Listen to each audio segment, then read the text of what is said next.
नमस्कार, आप देख रहे हैं YouTube channel education portal Krishna और मैं हूं कृष्णा नरसिंह। बिहार त्रिस्तरीय पंचायत चुनाव 2021 पिछले 12 दिसंबर 2021 को समाप्त हो चुका है।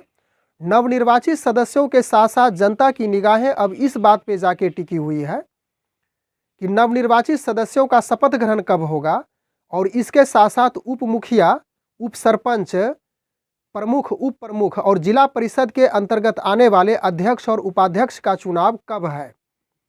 तो इसकी यहाँ पे तिथि की चर्चा हम लोग नहीं करेंगे क्योंकि पिछले वीडियो में हम लोग उस तिथि की चर्चा कर चुके हैं और इसके साथ साथ आप समाचार पत्रों के माध्यम से इसकी जानकारी भी प्राप्त कर लिए होंगे। इस वीडियो में मेरा मुख्य ध्येय है, मेरा मुख्य उद्देश्य है आने का कि उप मुखिया और उप सरपंच का चुनाव आखिरकार किस प्रकार से होता है, उसके वोटर कौन से हो सकते हैं, कौन कौन होते हैं वोट देने के अधिकारी। क्या उप मुखिया के चुनाव में मुखिया वोट दे सकते हैं या तो फिर उप सरपंच के चुनाव में सरपंच वोट दे सकते हैं। तो इसी पे विशेष रूप से चर्चा करते हैं। तो चलिए आगे प्रारंभ करते हैं। तो सबसे पहले हम लोग इस बात को समझने का प्रयास करते हैं कि उप मुखिया का चुनाव किस प्रकार से होता है। आपको इस बात की जानकारी, आप भली भांति इस बात को जानते हैं कि एक वार्ड में लगभग 600 से 700 तक की जनसंख्या होती है और उसी जनसंख्या के द्वारा एक वार्ड मेंबर का चुनाव होता है।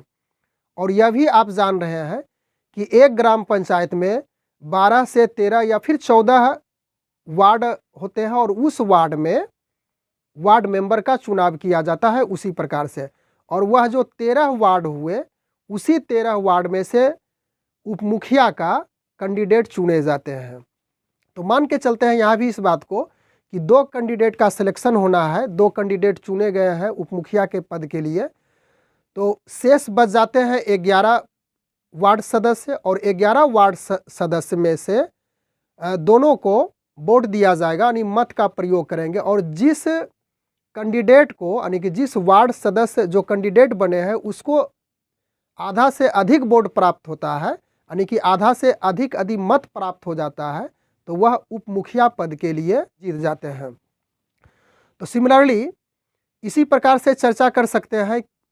उप सरपंच की बात करें जो कि ग्राम कचहरी के सदस्य होते हैं, तो आपको यहाँ भी जानकारी होनी चाहिए कि जितना वार्ड है, यानी कि 13 वार्ड की चर्चा किए थे, तो उतना पंच का भी चुनाव होगा उस वार्ड में और उसी पंच में से कोई भी कैंडिडेट जो होंगे वह उप सरपंच के दावेदार होंगे, हकदार होंगे। तो यहाँ भी हम लोग इसी बात की कल्पना करते हैं, एक कंसीडर के तौर पे चलेंगे कि 2 ही कैंडिडेट उप सरपंच के लिए सिलेक्टेड हुए हैं और उन्हें जो शेष, जो रेस्ट पंच बच जाते हैं वह मतदान करेंगे। तो सेम उसी प्रकार से, जिस प्रकार से हम लोग मुखिया का देखें उसी प्रकार से उप सरपंच का भी होगा।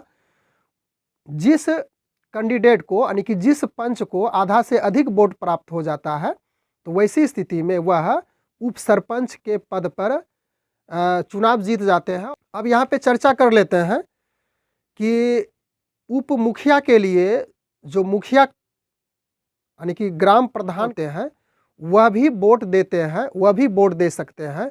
और इसी प्रकार से उप सरपंच के लिए जो चुनाव किया जाता है, सरपंच भी उप सरपंच को बनाने के लिए वोट दे सकते हैं। यहाँ पे एक और हम लोग चर्चा कर लेते हैं।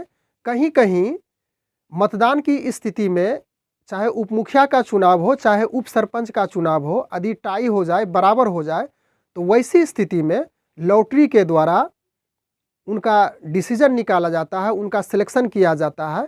और यहाँ पे भाग्य भरोसे जिसके अधिकार में, यानी कि जिसके भाग में लॉटरी लगती है, वही फिर या तो फिर उप मुखिया बन जाते हैं या फिर उप सरपंच पद पर कायम हो जाते हैं। तो यह तो कोई खास प्रक्रिया चुनाव की उतनी जटिल नहीं है। जिस प्रकार से हम लोग पंचायत चुनाव की चर्चा किए थे, पंचायत चुनाव को देखे थे, उसका प्रोसेस थोड़ा सा जटिल है। वहाँ पे पंचायत चुनाव में मतदाता प्रत्यक्ष रूप से अपने कैंडिडेट को, अच्छे सुयोग्य कैंडिडेट को चुनते हैं, लेकिन यहाँ पे उतनी उस तरह की जटिलता नहीं है। यहाँ पे कम ही लोग, यानी कि 13 वार्ड सदस्य जो हो गए वह उप मुखिया को चुन लेते हैं, फिर 13 जो पंच हुए कि उप सरपंच को चुन लेते हैं। तो यह जानकारी आपको निश्चित रूप से अच्छी लगेगी और बहुत से लोगों को इसकी जानकारी है भी, लेकिन उन लोगों के लिए विशेष रूप से यह वीडियो तैयार किया गया है जिसको थोड़ा सा कन्फ्यूज़न हो रहा है कि आखिरकार उप मुखिया और उप सरपंच का चुनाव किस प्रकार से होता है। तो मिलते हैं दूसरे वीडियो में एक नए टॉपिक, एक नए कंटेंट्स के साथ। Thanks for watching. Good bye.